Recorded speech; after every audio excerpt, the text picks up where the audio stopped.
Major political parties appear to have crossed the boundaries of decency to transgress our peaceful activities and our focus on political schedules. On the 29th of September 2022, an eminent group of statesmen under the aegis of the National Peace Conference brought together all presidential candidates to sign a peace accord, which represents an agreed code of conduct for the 2023 presidential elections. Ladies and gentlemen of the press, it is unfortunate that despite the noble objectives of this initiative, disinformation and misinformation about the Labour Party and its candidate have become fashionable in this election season. Recently, for example, there was a false narrative being spread nationwide that His Excellency Mr. Peter Obi is against the production of oil in the north. Nothing could be further from the truth. His Excellency Peter Obi repeatedly stated at various local and international fora that the greatest physical asset of Nigeria is the vast, rich land in the north, and declared his commitment as a visionary, transformative leader to exploit same for the overwhelming benefit of the Nigerian people. To the architect of consumption to production, oil in the north means more revenue for development, more jobs and opportunities. Earlier attempts to discredit Obi's candidacy through fabricated allegations of demolitions of mosques, internal deportation of northerners, issuance of ID cards, and ethnic hostilities were all resoundingly, conclusively proven to be false and without basis. As if those were not enough, just a few days ago, the presidential candidate of the APC, speaking in Delta State and referring to our presidential candidate, said it was a disgrace to mention his name. While our candidate is quite comfortable with not being mentioned, it is most unpresidential, indecorous, and disrespectful from the candidate who claims his turn at Nigerian presidency. APC's strategy against Peter Obi now appears very clearly centered on promoting falsehood in addition to empty and derogatory personal attacks. And of course, this is because they can find no contentious point of negativity to push.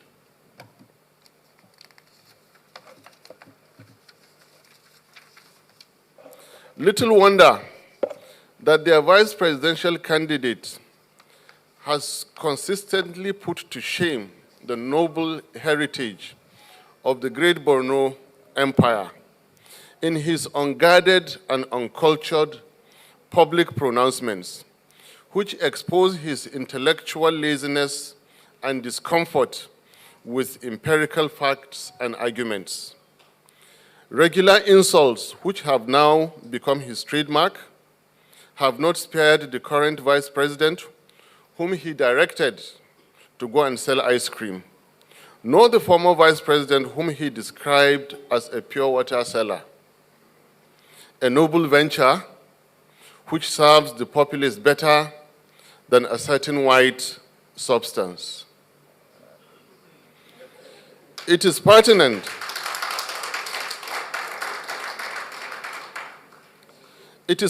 to recall how Mr. Shettima, at a recent public event, belittled Atiku Abubakar's educational qualification, as well as the modest lifestyle of Peter Obi.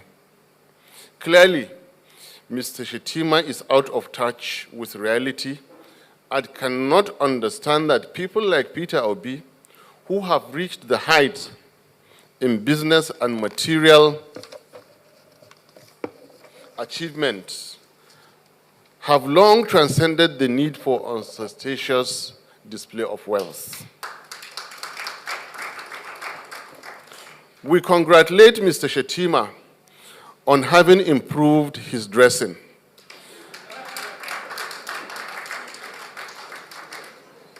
But we equally remind him that he needs to improve his public composure and discipline in communication.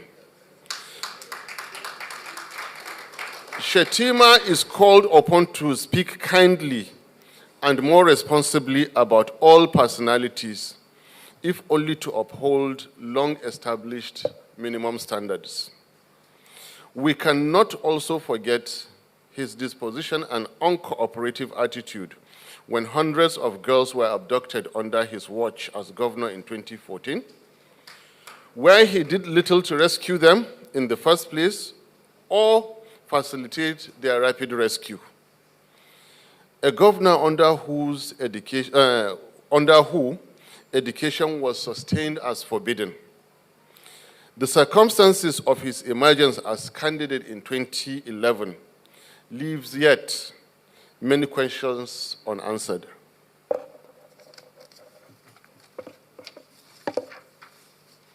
Others are not left out. It is important to underline that oaths of office do not expire with tenure, and hence the comment that northern electorate do not need a Yoruba or Igbo leader is greatly at variance with the oaths of office taken in 1999 and 2003 respectively, and the Peace Accord of 2022. This is to call upon the owner of that statement to respectfully retract same in order to be readmitted to the honor list of esteemed presidential candidates. Truth of the matter is that every Nigerian from anywhere needs a credible and competent president. Simple. Going beyond comments of candidates, it is important to further highlight some other developments of concern to us in the Labour Party. We are concerned about the fate of areas designated by security agencies as ungoverned spaces, which contain legally delineated polling units. It is necessary for INEC to clearly address the nation on how it intends to handle the challenge of conducting elections in these areas. Over the past few months, we have witnessed various attacks on Labour Party offices, meetings, and our members in parts of the country, and even INEC offices have not been spared. Just a couple of days ago, Mrs. Victoria Chintex,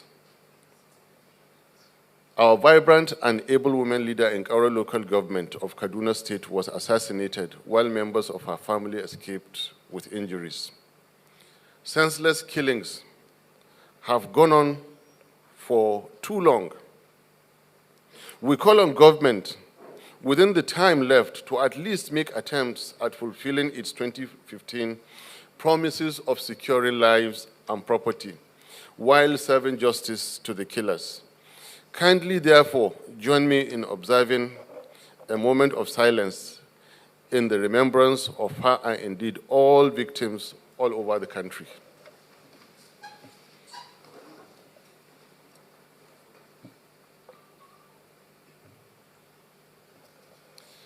Thank you.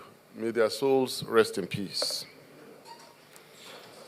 We are alarmed by the reported arrest, battery, and detention of Mr. Aminu Mohammed, a final year student of the Federal University, Dutse, over an alleged social media post about the person of the First Lady. While as we have presented earlier in this address, we will never as a party condone indecorous speech and disrespect to elders. We wish to remind the Buhari State House that they rode to power on the personal denigration of their opponents and empty promises without the slightest clues of good governance. Individuals must be free to express themselves freely, and any infraction of the law be pursued as civil matter and not through high-handed abuse of power. This is not 1984. We lend our voice to the genuine calls for his immediate release. We have so far endured the aforementioned and have taken remedial actions where necessary, and where not, we simply ignored. Civility and respect of law must not be read by misguided elements as signs of weakness on our part. It is not too late to adopt our style of strictly campaigning on relevant, practical national issues while respecting individuals and institutions. Any actions to the contrary, the people responsible must know that they will be held accountable. In the decent manner we have presented our issues here today, and in the ways of the law.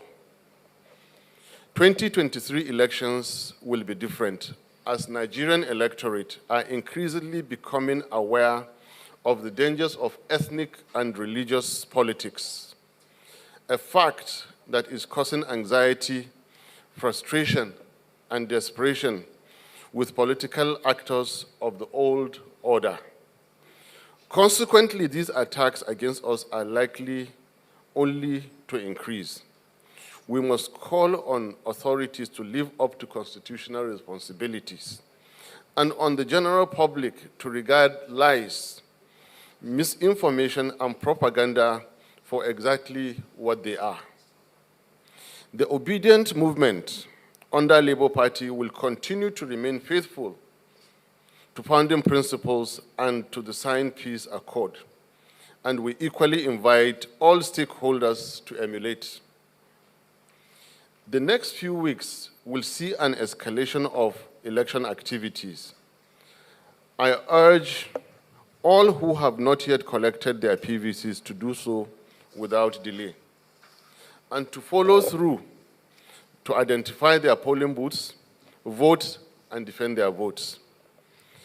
I wish to sincerely thank the vast majority of our people, the youth and elderly alike, from all across the nation, who have continued not just to embrace Peter Obi, my humble self, and our great party, but who are daily investing their time and resources in making sure that other Nigerians share in their conviction and imbibe the urgency of positive action in the coming elections.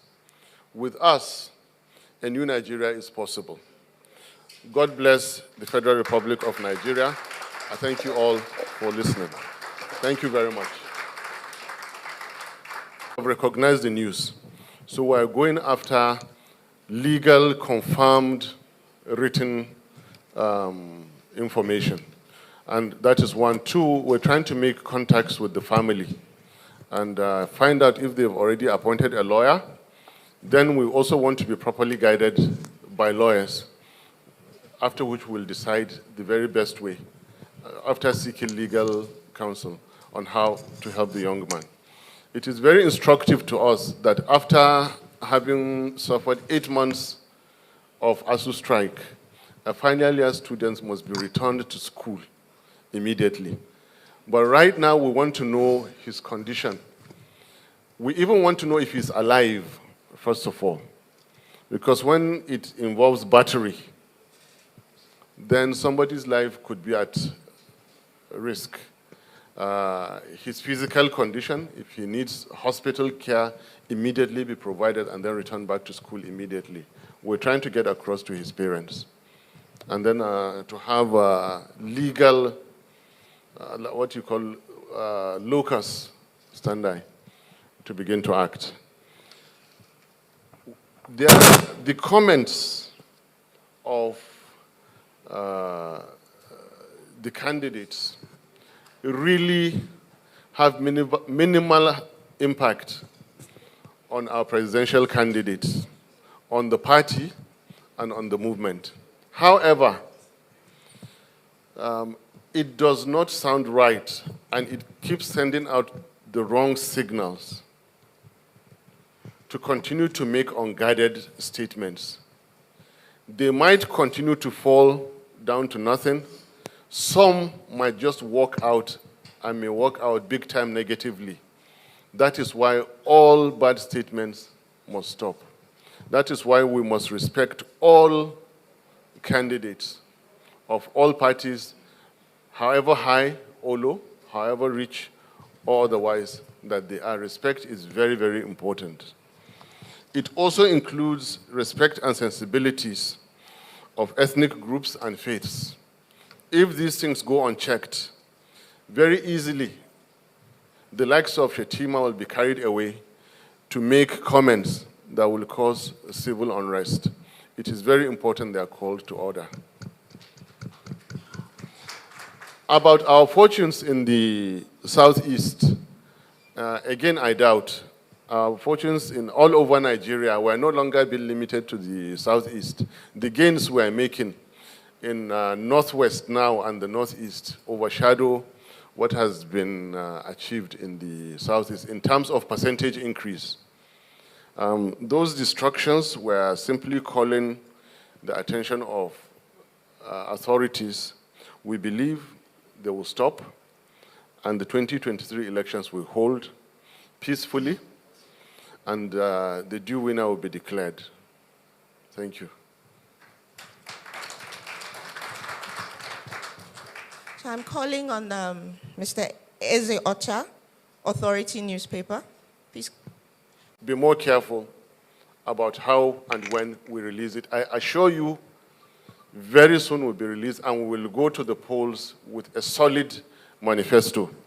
Your second question is a very intelligent one, and I came here prepared for it. Now, when a gentleman has himself spoken about the subject, I repeat, Mr. Shettima actually owned up to his inaccuracies and shortcomings as far as public appearances are concerned. He began that statement by acknowledging that he has now come back to order by dressing appropriately. So if another person speaks about it, he's very much in order. It is not uncomplimentary in any way. I simply reiterated the compliments he gave himself. Thank you. Gabriel, this day. Good afternoon, Mr. Vice President to be. My name is Emmanuel Gabriel. I report for This Day newspaper. Withdraw from the peace accord. And for that matter, any action that brings peace and prosperity to Nigeria. 1. 2, it is not only unguided statements that the ruling government has been violating. The first to suffer were their campaign promises of 2015. So we are not surprised that they will make promises about speaking responsibly during the 2023 elections and again renege or fail in them. This is one of so many failures and disappointments that Nigerian people have been suffering since 2015. And again, that informs this particular press conference. That underscores the need for it to have been held. It underscores how important it is and the justice that you, our friends in the press, will take and make out of this press conference. It's very, very important that we bring an end to this campaign of negativity against opponents. Like I said, we invited all of them, that it's not too late to adopt our style of campaigning. Strictly concentrate on your philosophy, your strategy, your policies, and your action plans. None of them has spoken about anything like our C2P, consumption to production. How would a government that has been in power for 8 years not have a simple, convincing project to its people? The only thing is that they have seen a promising leader. Therefore, continue to attack. Continue to attack. This should not continue. Thank you. Yes. Thank you very much, sir. So I'm calling on Onyek. We believe that the National Peace Committee has its relevant organs. And there are matters of legality of the direct assaults, like physical assaults that have legality attached to them or criminality attached to them, which the institutions or persons directly involved will have to make those reports. Labour Party, leading the obedient and enshrouding the obedient movement, has a different mode of operation. Key among them is this press conference that we're holding.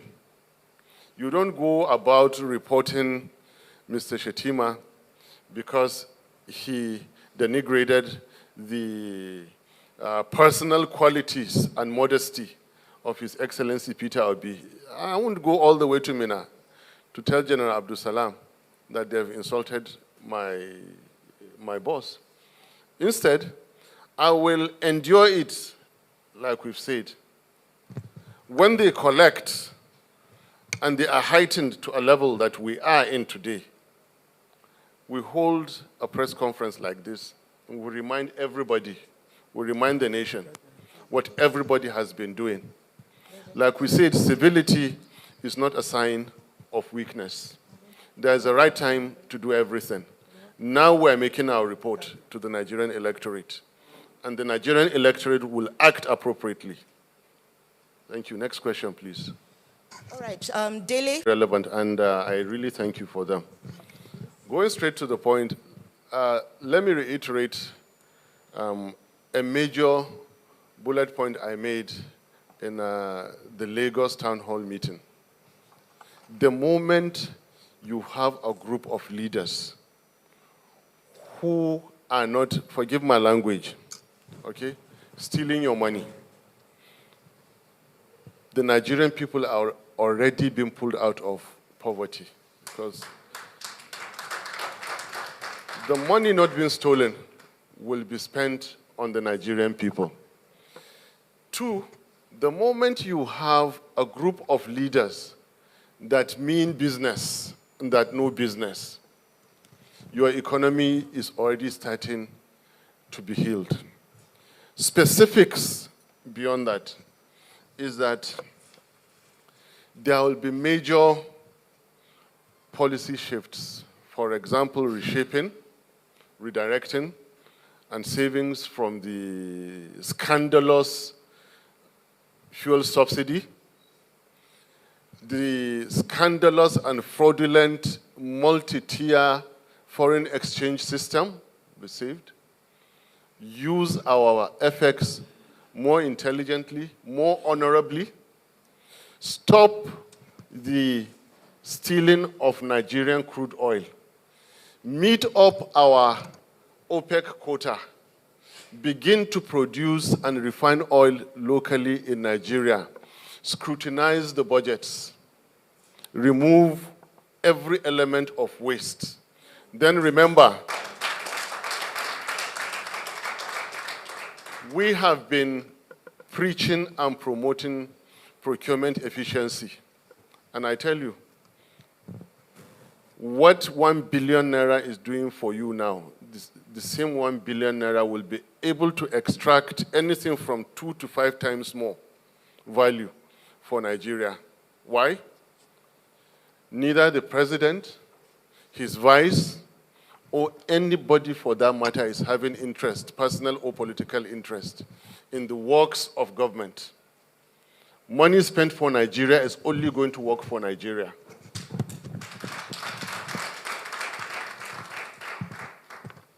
And many more. The time will not permit me to state all of them here. Rule of law. The assurances I'm giving you is practical because we believe in the rule of law. His Excellency Governor Peter Obi is on his way back to Nigeria, and in the last 48 hours has engaged us here to work on this press conference because we believe in constituted authority discharging its responsibilities. We also believe in the impact and effects of civic responsibilities of our citizens. You can begin to read from here, from what we're doing here and now. We believe in the rule of law, and it can only get better with time. Don't forget that we hold ourselves to account, and we ask others to hold us to account. Listen to us carefully during the rallies. We promised there will be no excuses. We will never come to power and after 1 year blame a government past their responsibility. No. We become responsible for Nigeria from the day we are sworn in. If you committed a crime, you'll be responsible for that crime. Will not be responsible for it. If you stole Nigerian money, you'll be responsible for it. Will not be. But we're responsible for bringing you out. We believe in the rule of law. And we said it. Stop the killing, start the healing. Stop the stealing, start the keeping.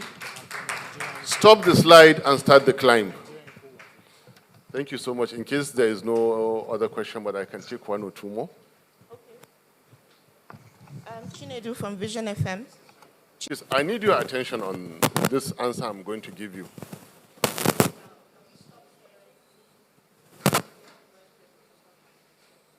Maybe you switch off your own. Oh, okay. No one has ever heard me speak about the health conditions of Bola Ahmed Tinubu, or for that matter, any other person. No one has ever heard me, and I cannot be quoted. And I can speak for His Excellency Governor Peter Obi. We don't speak about their personal conditions, any God-given talents, because there is philosophy behind this. There is morality behind it.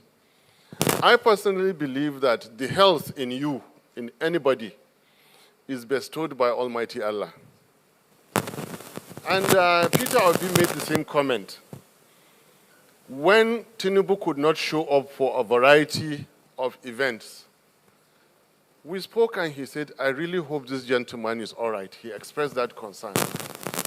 I really, really hope Tinubu is okay. And Peter Obi and myself will not hold it against him that he is not well. The health and the strength in Peter Obi is not his own making. God gave him. The health and the strength in me now and for everybody is not our making. God gave us. We really sympathize with Peter Obi, and we will not hold it against him. With Tinubu. We sympathize with Tinubu and will not hold it against him that he is not well. However, Nigeria is too great for any individual's ambition. Individual and group. Nigeria is too great. I refer us to President Goodluck Jonathan, who said his personal ambition is not worth the blood of any Nigerian, and handed over the government.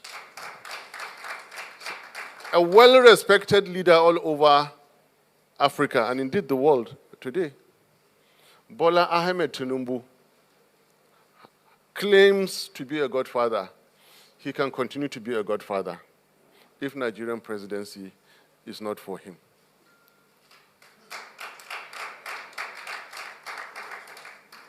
it is not in our place, Peter Obi and myself, to tell him that you're sick.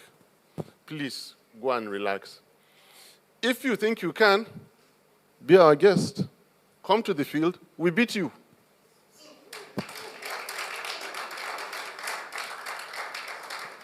And even in doing that, we will treat you kindly and show respect to you.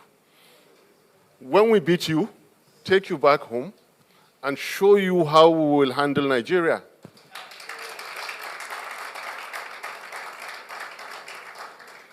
But anybody who means well for Nigeria and knows that they have shortcomings, for God's sake, step aside. It is not the first time in our history. Step aside, give way. There are others who will do the job better. I thank you very much for coming.